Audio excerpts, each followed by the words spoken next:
प्रेमाची गोष्ट या मालिकेच्या 7 नोव्हेंबरच्या जबरदस्त भागात इंद्राने हाताला धरत सावनीची तर हक्कलपट्टी केलेली आहे, पण लकीच्या मेडिकल प्रॉब्लेमचं समजल्यावर आता इकडे मुक्ताच्या सगळे पायाशी आलेले आहेत, कारण मुक्ताने घेतलेला आरतीबद्दलचा निर्णय किती योग्य होता हे समजल्यावरती इंद्रा आता आरतीच्या पायाशी आले।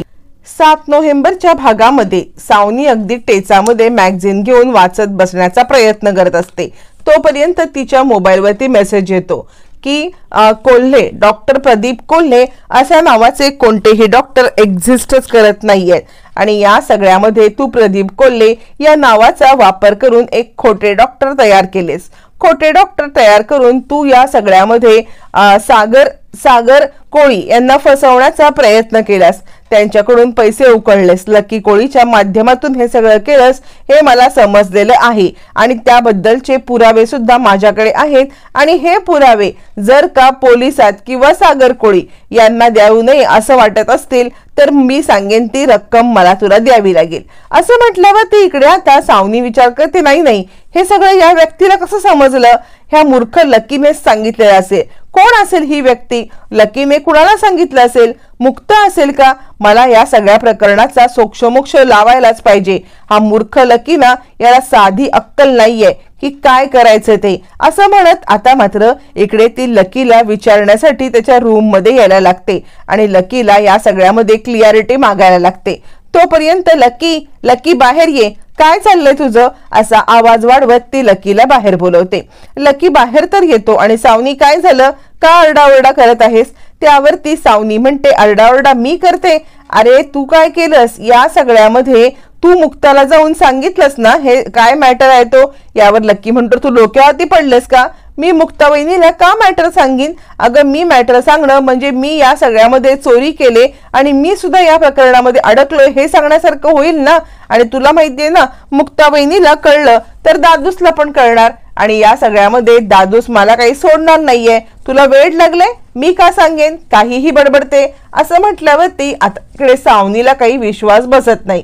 सावनी म्हणते, खबरदार, तू खोटं बोलतो आहेस, मला माहितीये ना तूच हे सगळं सांगितलेलं आहेस। एक लक्षात ठेवलं की तू मुक्ताला सांग नाही तर अजून कोणाला सांग, तू मला अडकवण्याचा जो काही प्रयत्न करत आहेस ना, मी तुला सोडणार नाहीये, माझ्या वादी लागू नकोस। असं म्हणत इकडे आता सावनी लकीला त्रास देते आणि त्याला विचारत असते, बोल, तूच सांगितलंस ना? पण लकी मात्र आता आपल्या मतावरती ठाम असतो की मी मुक्ता वहिनीला सांगितलेलं नाहीये आणि एक गोष्ट लक्षात ठेव, जर मी मुक्ता वहिनीला तुझं सत्य सांगितलं तर या सगळ्या प्रकरणामध्ये मी पण अडकणार आहेस ना, आणि तू जर मला या प्रकरणात अडकवण्याचा प्रयत्न केलास तर मात्र मी तुझं नाव सगळ्यांच्या समोर आणेन, आतापर्यंत मी गप्प आहे। असं म्हणत लकी आता सावनीला या सगळ्यामध्ये धमकी देतो। सावनी विचार करते, नाही याने मुक्ताला सांगितलंय ही गोष्ट मात्र नक्कीच आहे, याने मुक्तापर्यंत ही गोष्ट पोहोचवलेली आहे ही गोष्ट नक्की, पण याने नक्की काय केलंय मला कळलंच पाहिजे। असा विचार करत आता सावनी लकीला धमकी देते आणि तिकडून निघून जाते। तोपर्यंत आता इकडे सावनी बाहेर येते। बाहेर येऊन ती आता मुक्ताकडे पाहायला लागते। मुक्ता किचन मध्ये काम करत असते आणि सावनी विचार करते, काय असेल नक्की? हिनेच सांगितलं असेल का? हिनेच सांगितलं असेल का? म्हणजे हिनेच मला मेसेज करून ब्लॅकमेल केले? ही मुक्ता दिसते साधी सोपी नाहीये। इकडे मुक्ता आकाश कंदील करत असते आणि मुक्ता सांगते, सावनी मला जरा आकाश कंदील लावायला मदत कराल का तुम्ही? कारण हा वरती चढवायचा आहे ना, तर मला थोडी तुमची मदत लागेल। यावरती सावनी विचार करते, किती साधे भोळेपणाचा आवडते, म्हणजे मला या सगळ्या प्रकरणामध्ये अडकवलंय आणि ही साधी भोळी बनते की मी नाही त्यातली, मी काहीच केलेलं नाहीये। नाही या मुक्तावरती मला आता विश्वास ठेवून चालणार नाहीये। आणि तोपर्यंत मुक्ता इकडे आकाश कंदील लावते सुद्धा। सावनी विचार करते की काय नक्की मॅटर असेल, ही माझ्यासमोर नाटक करते का? आता ज्या वेळेला मुक्ता इकडे आकाश कंदील लावत असते नेमका त्याच वेळेला सावनीला दुसरा मेसेज येतो, त्यामुळे सावनीची खात्री पटते की नाही या सगळ्यामध्ये मुक्ता इन्व्हॉल्व नाहीये, कारण मुक्ताच्या हातात फोन पण ठेवता आणि मुक्ता तिकडे आकाश कंदील लावत होती आणि मग ती आपल्याला मेसेज कशी करेल? नाही, हा काहीतरी वेगळाच प्रकार आहे। इकडे तोपर्यंत दुसऱ्या मेसेजवरती सावनीला सांगितलं, हे सावनी, अजूनही मी कोणाला सांगितलेलं नाहीये की तू पैसे सागर कोळींच्या घरातून चोरलेस म्हणून, पण जर का मला माझा हिस्सा नाही मिळाला किंवा मला मी सांगितली तेवढी अमाऊंट नाही मिळाली तर पुराव्यासकट तुझं सगळं सत्य आता कोळी कुटुंबाकडे पोहोचेल आणि त्यानंतर पोलिसांकडे पण पोहोचेल। त्यामुळे मला माझे 2 लाख रुपये जर तू दिलेस तर हे 2 लाख रुपये दिल्यानंतर मात्र आता मी कोणताही पुरावा कोणाला देणार नाही, नाहीतर एक एक करत कोळ्यांच्या घरामध्ये पुरावे येतील। आता इकडे सावनी विचार करते, वा वा, म्हणजे मी चोरी करायची आणि ह्याला 2 लाख रुपये आयते ताटामध्ये सजवून द्यायचे? अजिबात नाही, तू कोणही आसरे, मी काही अशी तशी लेची पेची सावनी नाहीये, तुला पुरून उरणारी सावनी आहे। त्यामुळे तुला पैसे तर काय, एक दमडा सुद्धा दाखवणार नाहीये मी यातला, ते माझे पैसे आहेत आणि त्यातला 1 रुपया कोणाला मिळणार नाही असं म्हणत सावनी त्या दुसऱ्या मेसेजला काहीच रिप्लाय देत नाही। त्याच्यामध्ये सांगितलेलं असतं की जर तू मला 2 लाख रुपये द्यायला तयार आहेस तर येस म्हणून मेसेज टाक, म्हणजे कोणताही पुरावा येणार नाही। पण सावनी काही येस म्हणून मेसेज टाकत नाही आणि मग आता सावनीच्या बद्दल जे घडणार असतं ते खूपच भयानक असतं। इकडे अर्जुन आता काम करत असतो, आता इकडे सागर काम करत असतो आणि सागर आपलं काम करत असताना दारावरची बेल वाजते पण दाराच्या बाहेर कोणीच नसतं। दाराच्या बाहेर कोणी नसल्यामुळे सागर इकडे तिकडे पाहिल्यावरती त्याच्या लक्षात येतं की आपल्या पायाखाली एक एन्व्हलप आहे। मग सागर ते एन्व्हलप उचलतो, एन्व्हलप उचलून दार बंद करून सागर ज्या वेळेला आत येतो त्याच्यामध्ये फोटो असतात। आता सागरसाठी हे फोटो पूर्णपणे असंबद्ध असतात, त्याला त्या फोटोचा काही अर्थ कळत नाहीये। ते फोटो असतात ते म्हणजे ते जे क्लिनिक असतं, ज्या क्लिनिकमध्ये लकीला खोट्या डॉक्टरांनी बोलवून 10 लाख रुपये घेऊन ऑपरेशनसाठी पूर्णपणे फसवलेलं असतं आणि ते खोटं क्लिनिक, त्यातल्या सगळ्या वस्तू, एकत्र केलेल्या वस्तू, त्याचे फोटो असतात। सागरला याचा काही संबंधच लागत नाही। आता आपल्याला हे असे फोटो कुणी पाठवले, का पाठवले आणि हे काय आहे? सागर एक एक करत सगळे फोटो पाहतो आणि त्या टेबलवरती ठेवून देतो। सागरला जरी या सगळ्याचा अर्थ कळला नसला तरी सावनीला याचा अर्थ कळलेला असतो की या ब्लॅकमेलरने हे पाठवलंय, हा एक पहिला पुरावा पाठवलाय आणि जर पैसे दिले नाही तर एक एक करत सगळे पुरावे कोळी कुटुंबाच्या हातात येतील आणि मग मात्र आपल्याला काही करता येणार नाही। त्यामुळे सावनी हादरलेली सावनी ते फोटो पुन्हा एकदा पाहते आणि नाही, हा तर खूप मोठा पुरावा आहे, म्हणजे या मला येत आहेत त्या पोकळ धमक्या नाहीयेत, त्या धमक्या खरंच खऱ्या होण्याची शक्यता आहे। त्यामुळे आता या ब्लॅकमेलरला 2 लाख रुपये देऊन माझी मान सोडवून घेणं हा एकच माझ्याकडे पर्याय आहे, नाहीतर एक एक करत सगळे पुरावे जर दिले तर 2 लाख तर सोडा, पण मला माझ्या 16 लाखावरती पण पाणी फिरवावं लागेल, काय करू। आणि त्यानंतर ती त्या ब्लॅकमेलरला मेसेज करण्यासाठी जाते आणि मी तुला 2 लाख रुपये द्यायला तयार आहे असं आता ती फायनली त्याला मेसेज करते। तिसरा मेसेज तोपर्यंत आलेला असतो, एक पुरावा पाठवलाय, तसा ह्या पुराव्या बघून काही कळणार नाहीये, पण दुसरा पुरावा असा येईल ना की त्यानंतर सगळं उलगडलं जाईल। त्यामुळे अजूनही वेळ आहे, मी या ठिकाणी तुला बोलवले, त्या ठिकाणी 2 लाख रुपये घेऊन ये, त्या बेंचवरती 2 लाख रुपये ठेव आणि तिकडून निघून जा। जर 2 लाख रुपये मिळाले तर याच्या पुढचा कोणताही पुरावा तुझ्याकडे येणार नाही म्हणजे नाही। असं म्हटल्यावर ती सावनी विचार करते, नाही, काहीही झालं तरी सुद्धा आजच्या रात्रीला हे पैसे घेऊन जायचे आणि ती रिप्लाय देते, येस मी तुला पैसे द्यायला तयार आहे। फायनली सावनी मुक्ताच्या ट्रॅपमध्ये अडकलेली असते। आता सावनी रात्रीच्या वेळेला 2 लाख घेऊन लपतछपत त्याच ठिकाणी ज्या ठिकाणी मुक्ताने तिला आता बोलवलेलं असतं त्या ठिकाणी जायला निघते। तोपर्यंत इकडे आता लकी मुक्ता यांचं प्लॅनिंग झालेलं असतं। लकी आणि मुक्ता हे दोघ जण त्या ठिकाणी ऑलरेडी येऊन पोहोचलेले असतात। आता लकी वाट पाहत असतो ती म्हणजे सावनीची। सावनी परफेक्ट वेळेला आलेली असते। सावनी येते आणि लकी इकडे फोन करून लगेच कळवतो। तोपर्यंत सावनीच्या हातामध्ये 2 लाखाचं बंडल असतं। ते बंडल घेऊन ती आता तिथल्या बेंच जवळ येते। तिथल्या बेंच जवळ आल्यावरती ती आजूबाजूला पाहते तर तिकडे कुणीच नसतं आणि त्यामुळे ती आता त्या बेंचवरती पैसे ठेवते। तोपर्यंत मुक्ता इकडे आलेली असते। मुक्ता येते आणि आता दोघ जण सावनीवरती पाळत ठेवून राहतात। दोघही सावनीकडे पाहतात, सावनी इकडे तिकडे पाहते, कोणी आलंय का, मला नक्की ब्लॅकमेल कोण करते, पण तिला कोणीच दिसत नाही। मग तिचा नाईलाज होतो। मेसेजमध्ये सांगितल्याप्रमाणे जीवाच्या वरती ती आता पैशांचा पुडा असतो 2 लाख रुपयांचा, तो बेंचवरती ठेवते आणि लगेच वळून निघून जाते. वळून निघून ती गेल्यावरती इकडे आता मुक्ता पटकन येते आणि सरकन ते पैसे घेऊन निघून जाते. सावनी एका सेकंदासाठी वळून पुढे चालत असते आणि त्याच वेळेला ती मागे वळून पाहते. मागे वळून पाहते तर तिला ते पैशांचं पॅकेट दिसतच नाही. आता मात्र सावनी हादरते. म्हणजे काय, इतक्या झटपट तो पैसे घेऊन गेला सुद्धा? काय मॅटर आहे, तिला काहीच कळत नाही. पण ठीक आहे, आता यांचे पैसे तर यांच्याकडे पोचते केलेत, आता याने मला ब्लॅकमेल करू नये एवढी माफक अपेक्षा ठेवून सावनी तिकडून निघते. सावनी निघते खरी, पण आता इकडे मुक्ताने पैसे घेतलेले असतात. सावनी बेंचवरती येऊन पुन्हा एकदा बघते, पण पैसे गायब असतात. नक्कीच त्या ब्लॅकमेलर इकडे जवळपास कुठेतरी आहे आणि तो पैसे घेऊन गेलाय. हे सावनी ताडते, पण आता मी इथे थांबणं खूप रिस्की आहे, मला इकडे थांबताच येणार नाही, आत्ताच्या आत्ता निघायला पाहिजे.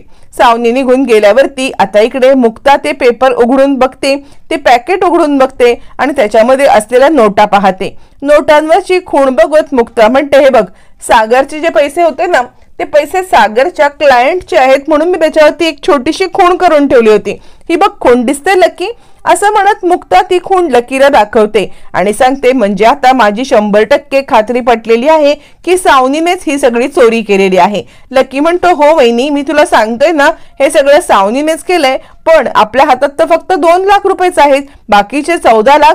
यावरती मुक्ता म्हणते, हे 14 लाख सुद्धा आपण परत मिळवायचे आहेत आणि त्यासाठी आता पुढची युक्ती सुरू करायची. मी तुला सांगेन, म्हणजे मी तुला मेसेज करेन, त्यावेळेला त्या ठिकाणी तू बाकीच्या घरच्यांना सगळ्यांना घेऊन ये. आता मी हिचा पाठलाग करणार, ही काय काय करते हे पाहणार. या सगळ्यामध्ये तू आता काय करायचं तर तू घरी जायचं, मी सांगेन त्यावरती माझ्या मेसेजवरती लक्ष ठेवायचं. लक्ष ठेवून तू या सगळ्यामध्ये आता घरच्यांना त्या ठिकाणी घेऊन यायचं. आता माझा पुढचा प्लॅन सुरू होतोय, असं म्हणत मुक्ता लकीला आपला प्लॅन पूर्णपणे समजावून सांगते. लकी सांगतो, हो वहिनी, तू ज्या ठिकाणी सांगशील त्या ठिकाणी मी पोहोचेन. असं म्हणत पैसे आता मुक्ता लकीकडे देते आणि लकीला घरी पाठवते. लकीला घरी पाठवल्यावरती मुक्ता आता इकडे सावनीचा पाठलाग करायला लागते. सावनी जिथे जिथे जाईल तिकडे तिकडे मुक्ता आता जायला सांगते आणि त्याप्रमाणे सावनी आता आपल्या आधी घरी येते. म्हणजे आता सागर कोळी यांच्या घरी सावनी यायला निघते. सावनी येता येता विचार करायला लागते, नाही म्हणजे आता काहीतरी गडबड आहे. जर का त्या ब्लॅकमेलरला इतक्या सगळ्या गोष्टी माहिती आहेत की माझ्याकडे किती पैसे आहेत, मी ते पैसे कुठे ठेवलेत किंवा मी ते पैसे काय करणार आहे, हे सगळं जर का त्याला माहिती आहे, तर मी उरलेले पैसे या कुंडीमध्ये ठेवलेत हे पण त्या ब्लॅकमेलरला नक्कीच माहिती असेल आणि तो या सगळ्यामध्ये मला तोंडावरती आपटेल आणि कधीही येऊन रात्रीच्या वेळेला हे पैसे घेऊन गेला तर नाही, मला काहीतरी करायलाच पाहिजे. म्हणजे हातातोंडाशी आलेला घास मी अशा पद्धतीने नाही जाऊ देऊ शकत. काहीही झालं तरी मला या सगळ्यामध्ये आता मात्र ऍक्शन घ्यायलाच पाहिजे. हे पैसे आहेत या ठिकाणावरून काढून दुसरीकडे ठेवते, सेफ ठिकाणी ठेवते, कारण जेणेकरून तो ब्लॅकमेलर हे पैसे घेऊ शकणार नाही. काय करू, नाही, हे पैसे काढतेच, कारण इथून ब्लॅकमेलर कधीही कुठेही कसेही पैसे काढू शकतो. पण मी जर का हे सेफ ठिकाणी ठेवले, कोणत्या तरी लॉकरला वगैरे ठेवले, तर त्या ब्लॅकमेलरला जरी समजलं तरी त्याला हे पैसे घेता येणार नाही, असा सावनी विचार करते. त्यानंतर मग आता सावनी या सगळ्यामध्ये ते पैसे काढण्यासाठी कुंडीच्या इकडे येते. कुंडीच्या इकडे आल्यावरती मुक्ता तोपर्यंत तिकडे पोहोचलेली असते आणि हीच ऍक्शन मुक्ताला अपेक्षित असते. याच ऍक्शनच्या वेळेला मुक्ता सगळ्या घरच्यांना बोलवून आता मात्र सावनीचं भांडं फोडणार असते. तोपर्यंत सावनी आता इकडे कुंडीच्या जवळ येते. कुंडीजवळ आल्यावरती सावनी इकडे तिकडे पाहायला लागते. इकडे तिकडे पाहते जेणेकरून आपल्याला कोणी पाहित नाहीये ना, किंवा आपल्याला कोणी या प्रकरणामध्ये हे करताना बघत नाहीये ना, हा तिचा मॅटर असतो. म्हणून ती इकडे तिकडे पाहते, पण तिला कोणीही दिसत नाही. कोणीही दिसत नाही म्हटल्यावरती आपलं काम करायला हरकत नाही, असं म्हणत ती आता इकडे येते आणि त्या कुंडीच्या इथे बसते. कुंडीच्या इकडे बसते, आजूबाजूला पाहत असते आणि ती कुंडीमधले पैसे काढायला लागते, जेणेकरून ते पैसे सेफ ठिकाणी तिला ठेवता येतील. म्हणून आता ती पैसे काढते. मुक्ता पाहते, ताबडतोब लकीला ती मेसेज करते. लकीला मेसेज करून आपल्या घराच्या खालच्या कॉरिडॉरमध्ये तू सगळ्यांना घेऊन ये असा मेसेज पाठवते आणि आता सावनीला रंगे हात पकडण्यासाठी तयार होते. तोपर्यंत सावनी पैसे काढते. नशीब पैसे सेफ आहेत. आता हे सेफ पैसे दुसऱ्या कोणत्या तरी ठिकाणी मला हलवायला पाहिजेत, जेणेकरून या सगळ्या प्रकरणामध्ये मी इतकं मेहनत केले ते वाया जाऊ नये, माझे पैसे दुसरं कोणी चोरू नये. मग सावनी पटकन ते पैसे घेऊन निघणार. तितक्यात टाळ्या वाजवत तिकडे मुक्ताची डॅशिंग एंट्री होते. मुक्ताला पाहिल्यावरती सावनीची फापलते. सावनी आता विचार करते, तद्दबप्प करायला लागते. मुक्ता म्हणते चोर सापडला. सावनी म्हणते कोण चोर, काय चोर? यावरती मुक्ता सांगते, अरे सागरचे पैसे चोरणारा घरातला चोर आम्हाला सापडलेला आहे. सावनी म्हणते काय बोलतेस तू? मी का सागरचे पैसे चोरू? आणि हे पैसे थोडी सागरचे आहेत, माझे आहेत हे पैसे. मी सागरचे पैसे काही चोरलेले नाहीत. मुक्ता ते पॅकेट आपल्या हातात घेते आणि सिरियसली तुम्ही सागरचे पैसे नाही का चोरले असं म्हणत मुक्ता ते पॅकेट घेते आणि दाखवते की हे बघ, सागरला क्लायंटला पैसे द्यायचे होते म्हणून छोट्या छोट्या थप्प्यांवरती मी त्याच्यावरती अशी खूण करून ठेवली होती, जेणेकरून ज्या वेळेला पैसे द्यायला काढू त्यावेळेला सागरचे क्लायंटचे पैसे वेगळे आणि घरातले पैसे वेगळे हे समजेल म्हणून मी त्याच्यावरती ही अशी खूण केली होती. आणि ही बघ, हीच खूण तुझ्या या पैशांवरती आहे. मग सेम टू सेम खूण जी मी सागरच्या याच्यावरती केली होती तीच खूण तुझ्या याच्यावरती कशी ग आली असं म्हणत मुक्ताने बरोबर पुराव्यासकट सावनीला ट्रॅप केलेलं असतं. तोपर्यंत लकीने घरच्या सगळ्यांना घेऊन आता आलेला असतो. यावरती आता इकडे मुक्ता म्हणते, बघितलंच सागर, हे तेच पैसे आहेत, हे तेच पैसे आहेत ज्या पैसा आपल्या इथून गायब झाले होते आणि ते पैसे सावनीकडे सापडलेत. यावरती सागर म्हणतो, तुम्हाला या सगळ्यामध्ये ही गोष्ट माहिती नसेल की सावनीने हे पैसे चोरलेत की नाही, तुम्ही शुअर नसाल, पण मी या बाबतीत 100% शुअर होतो की सावनीनेच हे सगळं केलेलं आहे.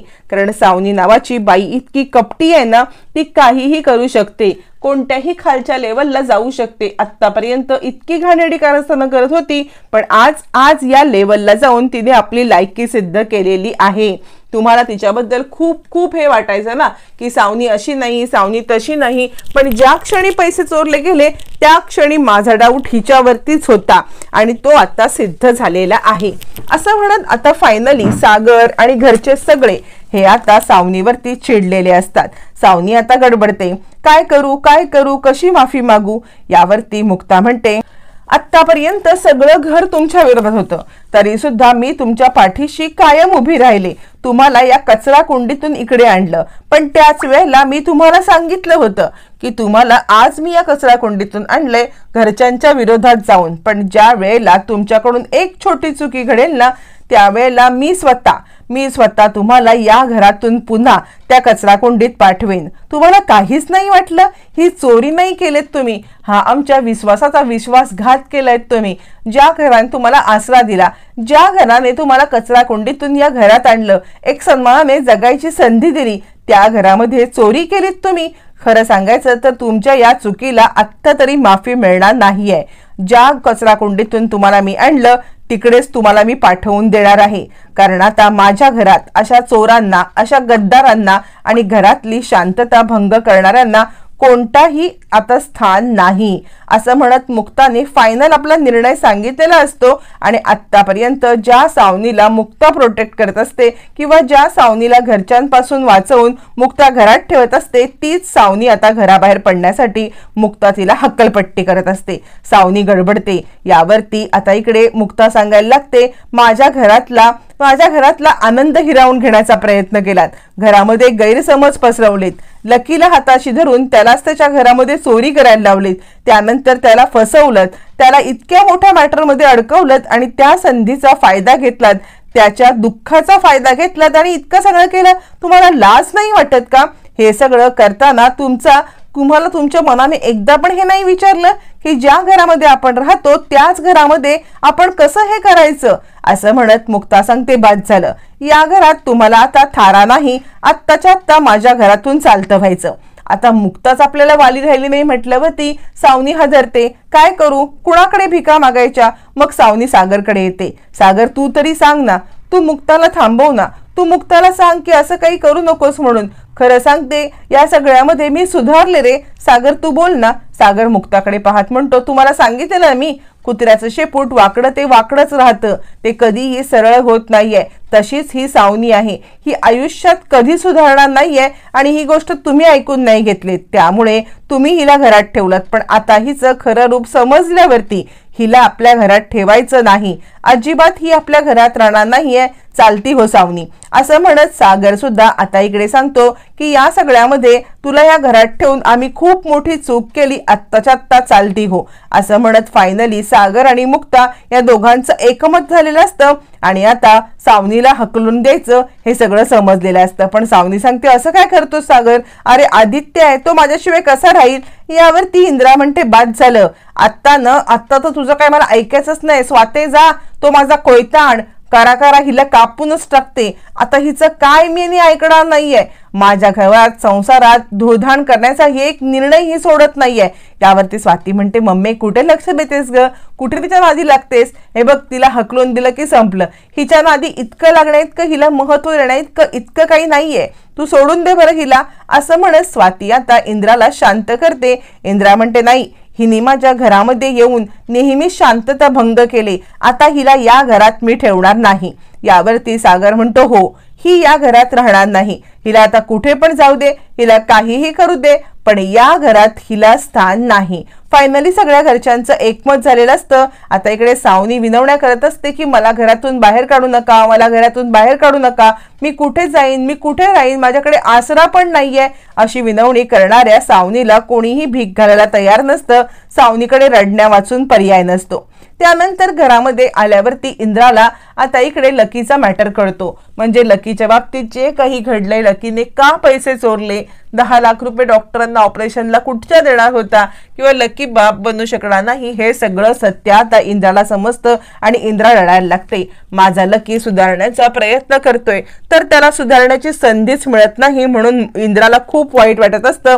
आता कोण करणार लकी सोबत लग्न, आणि ती चिडलेली असते. चिडलेली इंद्रा आता सावनीचा हात धरते, चालती हो, या घरात तुझं थोबड नाही मी बघायचं नाहीये, चालती हो, असं म्हणत चिडलेली इंद्रा आता तिचा हात धरते आणि फरफटत तिला बाहेर काढते आणि पुन्हा या घरामध्ये तोंड दाखवू नकोस, या घरात पाऊल टाकलंस तर गाठ माझ्याशी आहे, असं म्हणत इंद्रा आता सावनीला हकलून देते. सावनी बाहेर येते आणि किती काही झालं तरी मी तुम्हाला या सगळ्यामध्ये जिंकू देणार नाही, मी तुम्हाला या सगळ्यामध्ये तोंडावरती पाडणार.